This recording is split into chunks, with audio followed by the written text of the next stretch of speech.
El señor Alex Contreras Miranda es ingeniero economista por la Universidad Nacional de Ingeniería del Perú. Posee una maestría en Economía Política del Williams College en Estados Unidos. Antes de su nombramiento como director ejecutivo en el BID, se desempeñó como ministro de Economía y Finanzas del Perú. También fue viceministro de Economía y previamente también ocupó el cargo de economista jefe en el Ministerio de Economía y Finanzas. Cuenta con más de 15 años de experiencia en la gestión pública. Ha trabajado en áreas claves como política monetaria y fiscal, simulación y desarrollo de modelos macroeconómicos y formulación de políticas públicas. Su carrera se ha desarrollado principalmente en el Banco Central de Reserva del Perú entre el 2007 y 2019, donde comenzó su trayectoria después de completar con éxito el curso de verano del BCR, ocupando diferentes posiciones jefaturales en áreas claves del BCR. Buenos días a todos y a todas. Es un enorme gusto estar aquí.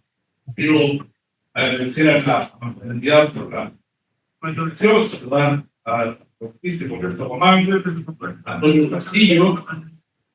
Un saludo especial a las diferentes autoridades, los diferentes gobiernos regionales. Un saludo muy especial a Jesús Perón, que siempre está desde el back office apoyando el desarrollo del país.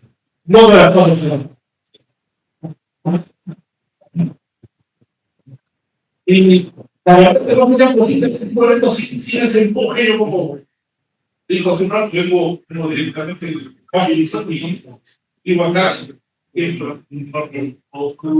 venía ahí acá, para seguir compartiendo las ideas. Si hubiera visto la presentación del señor Castillo antes de ser aquel, digamos que ¿por qué? Porque no son las mismas ideas. Lo voy a resumir en esta presentación es un poco cómo estoy viendo a la mancomunidad, cómo estoy viendo al mundo y al Perú. Y la verdad que a pesar de todas las cosas que están pasando, yo soy muy optimista. Creo que lo que ha mostrado Antonio con datos duros demuestra el enorme potencial que tiene nuestro país. Depende de nosotros si es que tomamos la oportunidad, porque este es un contexto bastante particular. Tiene riesgos, pero que tiene también oportunidades. ¿Cuáles son las grandes tendencias globales? Yo me quiero focalizar en 5. Para nadie es una novedad que la gran tendencia de la inteligencia artificial. Todos hemos oído hablar de ChatGPT, DeepSeek, Cloud, y eso está cambiando el mundo. Y este es un cambio irreversible. Es un riesgo, sin duda. ¿Por qué? Porque los países que no se unan en esta tendencia van a ser rezagados. Los países que no empiecen a invertir en inteligencia artificial, ya sea como usuarios o como desarrolladores, creo que por el nivel de desarrollo todavía preliminar que tendremos que empujar más el desarrollo aplicado de la inteligencia artificial. Esto ya está. Es una tendencia que va a cambiar. Los científicos que estudian la historia hablan de descubrimientos que generan cambios. Uno, de la electricidad, que generó un desarrollo enorme, monstruoso, en Internet, hace poco más de 20 años. El tercer gran cambio de la inteligencia artificial. La tendencia. ¿Qué más? El mundo está cada vez más complicado. Hay mucha fragmentación geopolítica. Recordemos más lo que está pasando en este momento entre China y Estados Unidos, lo que está pasando en Gaza, la guerra Rusia-Ucrania que no termina, que nos impactó mucho, que acaba de activarse el efecto entre Tailandia y Camboya. Entonces, el mundo va a estar hace mucho, va a haber tensiones, y nosotros podemos, creo que buscar mantener una posición equilibrada que nos permita también aprovechar las sinergias oportunas. ¿Por qué? Porque la inversión no se está moviendo a los lugares donde es más eficiente producir. Si ya se habla del nuevo cerdo y el shoring, el French shoring, es decir, produzco en el país que está más cerca o produzco en un país que es aliado. Entonces, eso abre grandes oportunidades. Lo decía Antonio, el mundo, producto del calentamiento global, está en un proceso de transición hacia una economía verde y desarrollo. Nosotros tenemos los elementos también para sumarlos, tenemos los recursos, tenemos los minerales, metales críticos, los recursos naturales. Solo falta poder ejecutar esa inversión. Y, como les decía, es un poco viene con lo anterior, con las cadenas globales están cambiando. Ya muchas empresas están mudando de China a la India, están mudando de la India a México, y están viendo, lo digo desde la perspectiva del Banco Interamericano de Desarrollo, están viendo oportunidades en América. Pero mi trabajo me toca conversar con inversionistas y me preguntan, y a veces desde dentro uno no lo puede ver. Pero desde fuera, ya cuando vienen gente interesada, me preguntan del Perú, lo mucho que ha progresado, uno se da cuenta que en realidad es una balancear. Hay aspectos negativos sin duda, pero también hay aspectos muy positivos. Y hay oportunidades que tenemos que aprovechar. Y si no se nos va a pasar el tren, y eso es lo que no queremos. Hay una tendencia final latina que me preocupa. Por ahora nosotros estamos como los intermedios, pero que en los siguientes años va a ser claro. Y lamentablemente no se está hablando mucho de eso, de la computadora. Otra locura. Perdón. Y tiene que ver con la demografía. El mundo envejecido, Europa, el promedio de edad es altísimo. Y nosotros estamos justamente en el proceso o el periodo final del bono demográfico. Lo cual es el reto para nosotros, que en los siguientes 20 años, nuestra población ya no va a ser pobre, va a demandar más servicios públicos, más pensiones, y no vamos a tener la capacidad natural de la. Entonces, el desarrollo, lo que decía Antonio en la presentación previa, ¿cómo hacemos para cambiar el clima? Va a ser más difícil porque nosotros vamos a tener una mayoría. Y eso debemos empezar analizarlo y tomar las medidas desde ahora. Entonces, si yo no pienso en la región de América Latina, ya no vamos a terminar, ya no vamos a tener la nación joven que éramos los 20 años. Y va a tener más problemas de pensiones, más problemas de vejez, y si no pensamos desde ahora, en los 30 años, ya cuando llegue el momento va a ser difícil. Vamos a llegar a una situación irreversible. Entonces, como les decía, toda tendencia tiene sus desafíos, pero también oportunidades. En la guía, ¿cuál es el nuevo oportunidad? A ver, ustedes recuerdan, las reformas educativas estaban en implementarse 5, 10, 15 años. Ya se están trabajando en este momento programas con profesores de guía. Entonces, ¿qué hace el profesor? Simplemente verifica que los estudiantes puedan aprender siguiendo la metodología. Y según estudios, el propio Instituto Tecnológico de Massachusetts, la clase de utilizaje puede ser mucho. Es decir, un profesor con las licencias necesarias sabe que su secundaria puede hacer que los alumnos aprendan más. Esa es una novedad. ¿Qué tanto está invirtiendo la industria de la inteligencia artificial? Hay en algunos sectores de agricultura, he visto, por ejemplo, el transporte. Ustedes están viendo, Washington a veces asusta ver que pasan los taxis sin conductor. Entonces debemos incorporarnos ahora. En el caso de las pensiones que la ventaja del Perú, y eso tiene que ver con lo que se hizo en el año previo, es que somos una de las economías más abiertas al mundo.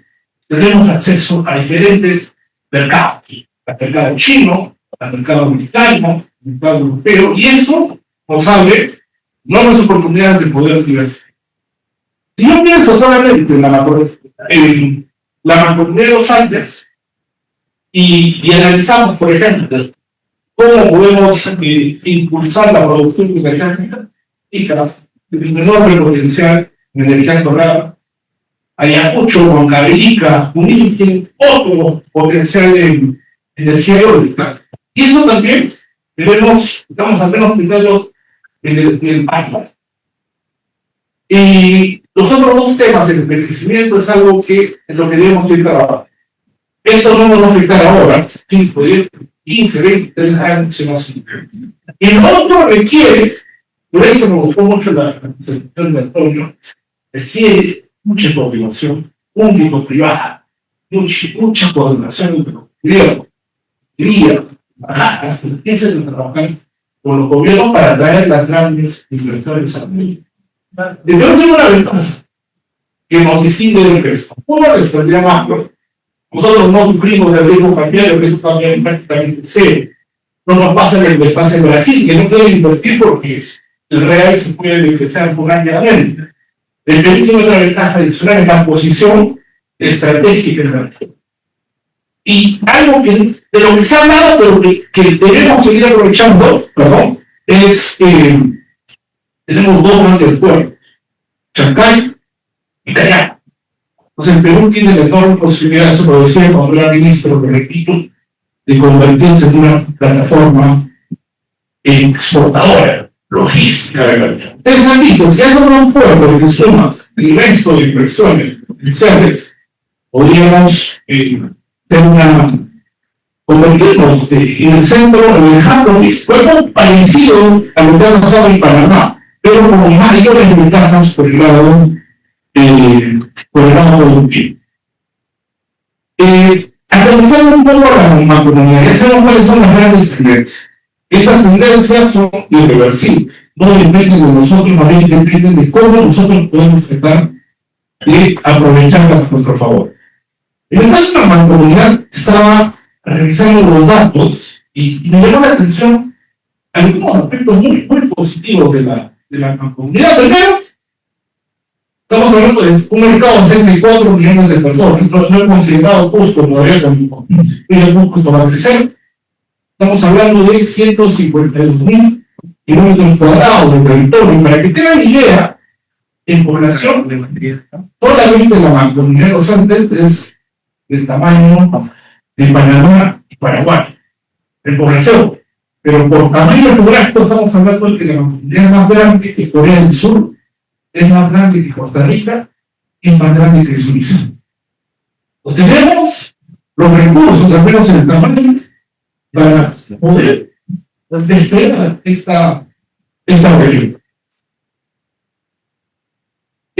¿Cómo le la mancomunidad? Después de la pandemia, en promedio se ha recuperado.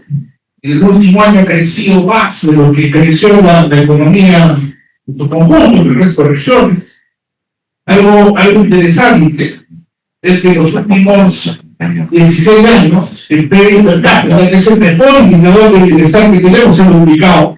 Después de año pasado de 7.000 a 14.000. Hay heterogeneidades, es cierto. No todas las regiones de la comunidad están avanzando en la misma velocidad, pero esa es un poco la tendencia. En materia de competitividad, algo que me llamó la atención y me alegró es que en todas las regiones, de forma parte de la comunidad, la competitividad se incrementa. Absolutamente todas. Entonces, ¿eso qué significa? Más atracción a la inversión, mayores posibilidades. Y el reto, y por eso yo saludo que empecemos a trabajar en conjunto, es cómo seguimos incrementando la competitividad de la región y del país. Algo que a mí me llama la atención, y que hace referencia a Antonio, es la atomización del país, la atomización de la gestión pública. Y mucho se trabaja a nivel distrital, a nivel provincial, pero poco se empieza a trabajar, digamos, en los grandes proyectos. Cuando tú eres alcalde de distritos, están en las pistas, en las veredas, y acuerdo. Cuando empiezas a analizar el problema desde una perspectiva de mancomunidad, empiezas a pensar en ferrocarriles, en grandes vías longitudinales, en aeropuertos. Y ese es el enfoque que necesita el país. ¿Por qué? Por una razón simple, cuando las mancomunidades empiezan a trabajar juntas, generan un diagnóstico, es más fácil coordinar con el gobierno nacional. ¿Por qué? Porque hay una agenda común y el ministro de Economía, o sea, como es ministro que recibe la mancomunidad, es más fácil, digamos, atender a una mancomunidad, pensar también en los temas o en el impacto que eso podría tener. Estamos hablando de 4 millones de personas, es un tamaño también de mercado bastante grande. Algo que me llamó la atención de la profundidad también es esto, que ha ido cerrando la brecha respecto al resto de regiones. Ustedes nuevamente observan que el PIB per cápita, no sé, es un aproximado del ingreso promedio, la brecha era como de más o menos 5.000 soles hace 17 años, pero esa brecha se ha cerrado un poquito más de 3.500, alrededor de 3.500 soles. ¿Qué significa? Que ese crecimiento más rápido está mejorando el bienestar en términos relativos respecto al resto del país. Y otro dato interesante, cuando uno empieza a compararla con otras regiones, es una de las zonas que ha tenido mayor dinamismo. Entonces, por ejemplo, comparan a la Comunidad Regional de los Andes con, por ejemplo, la región norte, incluso fue dinámica, o con la región oriente, evidentemente, y esto hay que seguir trabajando, hay diferencias entre ICA y Cucho, pero como grupo, como mercado, es una tendencia favorable. Y eso, como sucede en economía, termina generando empleo, termina generando mejora de ingresos, y eso es lo que se observa en este año. Como el ingreso prácticamente se ha mejorado significativamente, se ha duplicado, y eso es algo muy positivo. Y cuando la movilidad mejora, la economía crece, hay más empleo, la pobreza y en realidad termina reducción. Eso es lo que ha pasado. La pobreza dentro de la mancomunidad, sino que se ha reducido en todas las regiones. Me llamó mucho la atención el caso de Apurímac, tiene que ver con lo que sabíamos mañana, el impacto de la minería y de los efectos adicionales que genera la minería. Lo que pasa con el Cucho, ICA, es un caso impresionante. Hablaba uno de los gerentes regionales que están en una situación de casi pleno empleo, prácticamente no hay deseo. Esa es una de las ventajas también que tiene, por ejemplo, la agricultura. La agricultura del Perú es el sector que genera más empleo. Es muy intensivo en mano de obra, al igual que la manufactura. Por eso son dos sectores que no debemos. Entonces, desde que se creó la comunidad, han habido mejoras, pero lo que yo creo es que si seguimos trabajando juntos, con una agenda clara, esto puede mejorar. Y con el potencial que tiene Apurímac, Ayacucho, incluso este 100% se puede reducir. Pero ¿qué necesitamos? Seguir trabajando en una agenda común, pensando hacia dónde vamos. A veces en la estabilidad política, los problemas que se terminan desviando de lo que es importante, de lo que es esencial. ¿Han habido logros? Sí, pero también hay retos. Y los retos creo que son claros. Si uno lo ve desde el lado de indicadores sociales, la desnutrición crónica todavía está por encima del promedio nacional en la mayoría de las regiones que forman parte de la mancomunidad. La tasa de analfabetismo también sigue estando por encima del promedio nacional. Y eso requiere también de medidas urgentes. En materia de infraestructura, la brecha sigue siendo grande. Ustedes observan, casi todas las, lo que respecta a energía eléctrica, casi todas las regiones que forman parte de la mancomunidad están por debajo del promedio nacional. Y algo similar pasa en el caso de la Catarina.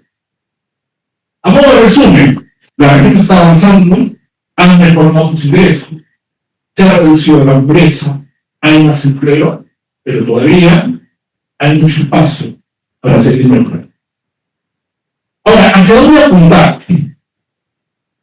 ¿Qué es lo que podemos proponer desde el lado del PIB? Ya se dijo en la presentación anterior, uno es la infraestructura. Sería lo que nos podemos poner de acuerdo, que acá está lo que sí, me dejarán mentir, es el inversión. ¿Quién no quiere una calle? ¿Quién no quiere un ferrocarril? ¿Quién no quiere un banco? Pero no es cómo financiar. Y eso implica coordinación tanto pública como privada. Se puede lograr financiar a través de la inversión privada, pero también del impulso que pueda permitir el sector público. No voy a hablar de los proyectos, creo que Antonio ha hablado con mucha pulcritud, toda la variedad de enormes proyectos que puede no solamente duplicar, yo diría hasta triplicar la fase de crecimiento. Por mi trabajo, me toca ver proyectos en otras zonas, otros países de la región. Colombia, Brasil, Argentina, Guyana, Surinam, República Dominicana, Costa Rica. Y cuando uno ve en términos relativos, en realidad estamos en un país que está siendo subutilizado por el departamento, por la poca capacidad de generar consenso. Porque hace tiempo en el Perú no se habla de proyectos nacionales. Y por eso saludo la presentación de la Sociedad Nacional de Industria, que nuevamente empieza a poner sobre el tapete la necesidad de tener un plan nacional. Un plan realista, un plan que involucre a todos, pero con un enfoque diferente, con un enfoque territorial, que mire justamente lo que está pasando en las regiones, que mire lo que está pasando en el mundo. Entonces hay proyectos enormes, pueden tener más impacto. Este slide, ustedes se concentran, a mí, me genera dos cosas. Uno, la minería y la transportación son sectores muy importantes. Entonces, me motiva este reto. ¿Por qué razón? Uno, tenemos sectores consolidados. Podemos hacer que la minería, como lo decía Antonio en la mañana, genere atracción hacia el desarrollo de nuevos sectores. Algo similar pasa con el sector agroexportación. Yo vine manejando desde Lima, acá, y me llamó la atención en el camino, llegando a Ica, ¿no? Venta de fertilizantes, venta de palets, cajas, una serie de servicios alrededor de la agroindustria.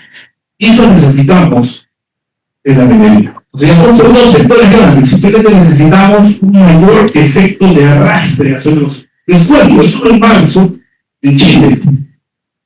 ¿Qué están haciendo las mineras chilenas? Mineras chilenas tienen un problema para movilizar a sus trabajadores.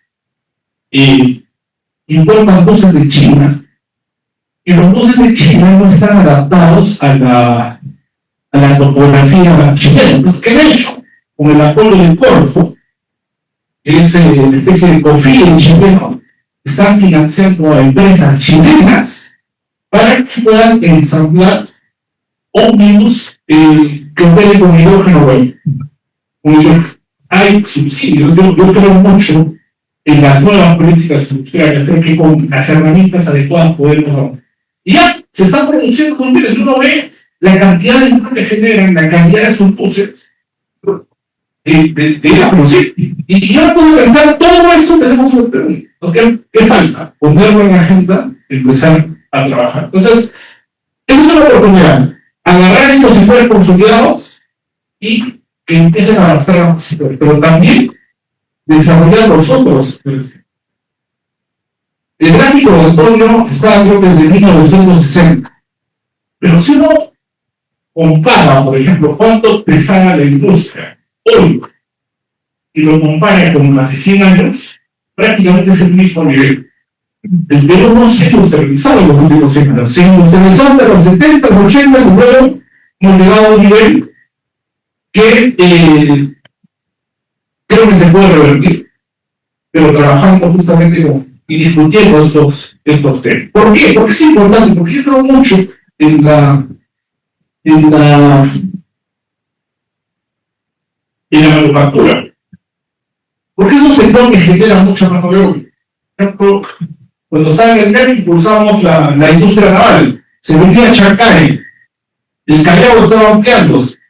Entonces, ¿qué iba a pasar? Iban a llegar buques de gran tamaño al Pacífico.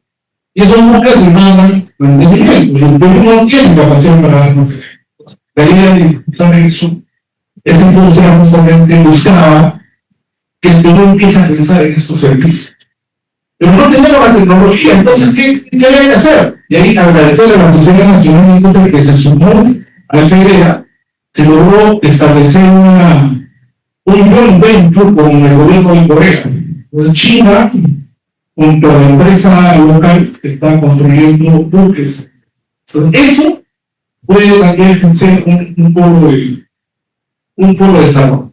Ahora, ¿qué oportunidades veo? Esto no es mi opinión, sino esto está basado en un estudio que se hizo para nuestra región.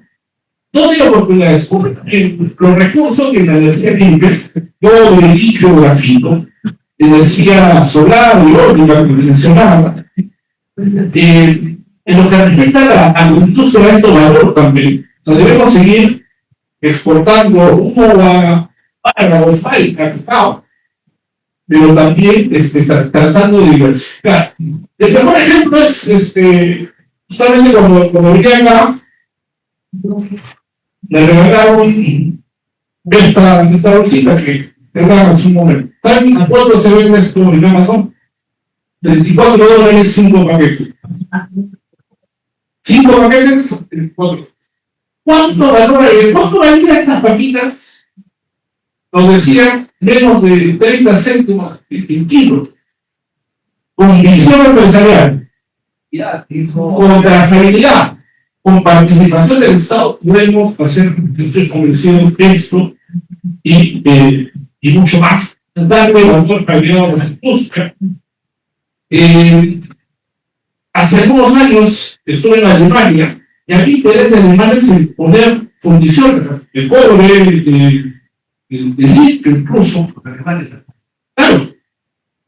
Y está bien, pensemos en esto, o sea, desarrollemos pensando en todos los sectores. En el caso de manufactura, por ejemplo, algo de lo que podemos entrar en el corto plazo son dispositivos médicos y dispositivos electrónicos. Hay demanda y el mercado americano quiere diversificar sus importaciones de China. Entonces, esto también tiene un enorme potencial. Creo que, y acá aprovecho que están las autoridades del gobierno regional, nuestra comunidad tiene que pensar en términos de hub. ¿Cómo se convierte la comunidad en un hub logístico? ¿Cómo las cosas? Porque transportar bienes también genera valor. Y eso lo vemos mucho en la Amazonía, que tiene un enorme potencial forestal, frutas, variedades enormes, pero que es muy costoso trasladarlo hacia los puertos y exportar. Por eso es fundamental trabajar en esa infraestructura. Y luego los servicios basados en conocimiento. Hay mucho soporte técnico para la minería. Centro de datos se está invirtiendo, por ejemplo, en Chile, en el caso de Uruguay. Yo digo, ¿por qué no podemos tener el centro de datos? Tenemos el espacio, tenemos las condiciones, la energía todavía es barata. Y algo importante es la biotecnología agrícola y la farmacéutica genérica. Tenemos que volver. Si uno ve, por ejemplo, el deterioro de la manufactura justamente ha ido de la mano del deterioro de diferentes sectores. Sector textil, tenemos un peso hace 20 años, mucho menor. Entonces debemos empezar a mirar, creo que nuevamente, hacia el sector manufacturero, pero siempre atento a los riesgos. Y el primer riesgo que me preocupa por la misma comunidad es ese riesgo.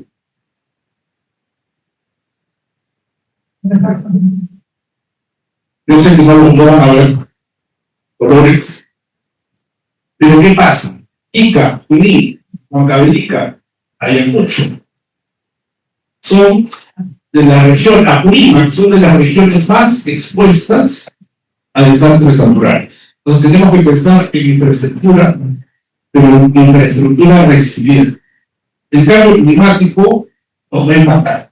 El mundo es uno de los países más expuestos al cambio climático. No solamente por el problema del agua, por eso me parece bien que se piense en reservorios de tecnología para usar adecuadamente el agua, sino también empezar a invertir un poco más en prevención. Cuando se lanzaron los planes con Puncho en Perú, se pensó en reactivar la economía, pero luego vino y están viviendo cosas que nosotros o que no ocurría nunca, o que ocurría hasta hace unos años. Por ejemplo, en el 2023 tuvimos un ciclón. La semana pasada, y yo lo veía conmigo desde Washington, había tormentas de arena en Ica. Y eso yo que recuerdo de tormentas de arena solo he visto en Arabia Saudita, en Dubái, incluso en Ica. El mundo está cambiando. El cambio climático es una realidad. ¿Qué debemos hacer? Adaptarnos. Lo peor que nos puede pasar, lo que podemos hacer, es simplemente no tomar las decisiones. $1 en prevención equivale entre 5 y 7 dólares en reconstrucción. Ese número lo debemos tener en la cabeza.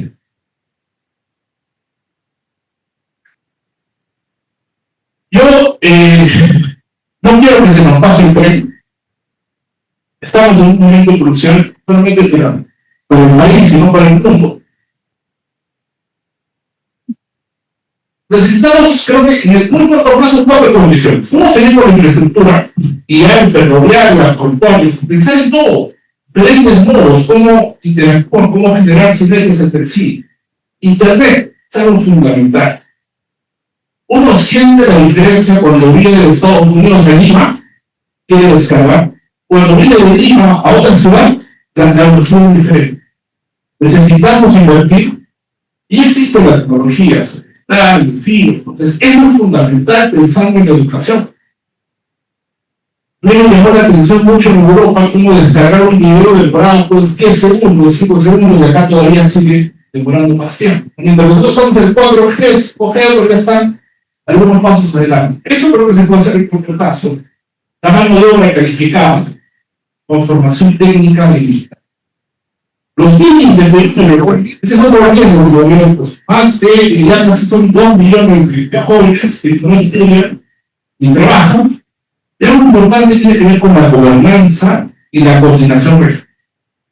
David Acemoglu, Premio Nobel de Economía 2023, decía por qué es muy importante las instituciones. Las instituciones son relevantes, básicamente, porque si no hay gobernanza, no hay capacidad de tener la recuperación. Si no hay gobernanza, no podemos hacer planes que sean sostenibles en el tiempo. Y eso implica mucha coordinación. Por eso yo agradezco al congresista que esté presente. Necesitamos fortalecer nuestras instituciones, fortalecer el personal del gobierno regional, con el personal de los diferentes ministerios. Un Estado sólido puede hacer también cambios que terminen generando un gran impacto. Y esta es una mini hoja de ruta de impuestos, pensando un poco en generar discusión. Primero tenemos que priorizar sectores, los 5 casos, en mi opinión, ingeniería sostenible, agroindustria, energías renovables, manufactura de precisión y servicios basados en conocimiento. ¿Okay? Debemos concentrarnos en esos 5 sectores, buscar atraer inversión. El plan de infraestructura también es vital. Hay proyectos y obras claves que no debemos dejar pasar, como el ferrocarril, que se habló sobre aquí, con la carretera central. Todo eso genera impacto, no solamente directo, sino también a largo plazo, pero no descuidar la formación de talento. Y a mí me alegra estar en esta universidad, que ha crecido. Recuerdo que esta universidad, si no me equivoco, nació Juan Carlos, luego Lima, y está generando justamente este tipo de espacio de discusión. Lamentablemente, y eso lo digo como percepción, puedo estar equivocado, pero he escuchado, yo creo que las universidades han estado un poco en silencio. Yo creo que se tienen que sumar a nivel debate y con propuestas. Gobierno nacional, gobierno local, gobierno regional, no van a articular políticas y no está presente el sector privado. Tienen que estar los gremios empresariales, pero sobre todo, también las universidades. Y ahí podemos aprovechar este proceso justamente de revolución tecnológica. Una pregunta que se me viene a la mente es: ¿cuántos ingenieros en inteligencia artificial van a tener la comunidad? ¿Cuántos queremos tener? Todos esos aspectos creo que pueden ayudar a acelerar las tendencias positivas que ha tenido esta comunidad Y por el lado de ¿cómo podemos ayudarlo? Ustedes saben, el MIT está en un proceso de mejora. Buscamos generar más impacto. El MIT es un banco de desarrollo que no solo quiere prestar recursos, quiere ayudar a que los países también puedan mejorar su gobernanza, impulsar el desarrollo de sectores. Hay tres brazos. Uno de esos brazos es el MIT, que le presta recursos a los países, a los gobiernos, muy pronto a los gobiernos nacionales. Otro brazo importante es el MIT-MEX, que le da préstamos a los gobiernos, al sector privado. Hay empresas agroexportadoras y financieras que reciben préstamos del MIT. Y el MIT, que no se conoce mucho, pero el MIT No sé si en este caso, es una generación que tiene un impacto en el desarrollo de es lo que digo, no, porque nunca hemos tenido un tema de tiempos. es estrategia, buscando generar más impacto, que el desarrollo no sea una palabra, sino que traduzca en mejores condiciones de vida para la persona. Y termino con un pequeño resumen. Hemos hablado de capitalistas, de puertos, hemos hablado de manufactura, de sectores, pero no debemos olvidarnos del recurso más importante de no solo recursos naturales, son las personas, son los niños. Por eso debemos poner siempre a la agenda el tema de la educación. Pensar en infraestructura sí, pero también yendo de la mano con cómo mejoramos las condiciones para las personas. Porque son las personas las que terminan generando las grandes revoluciones, grandes cambios en la economía. Muchísimas gracias.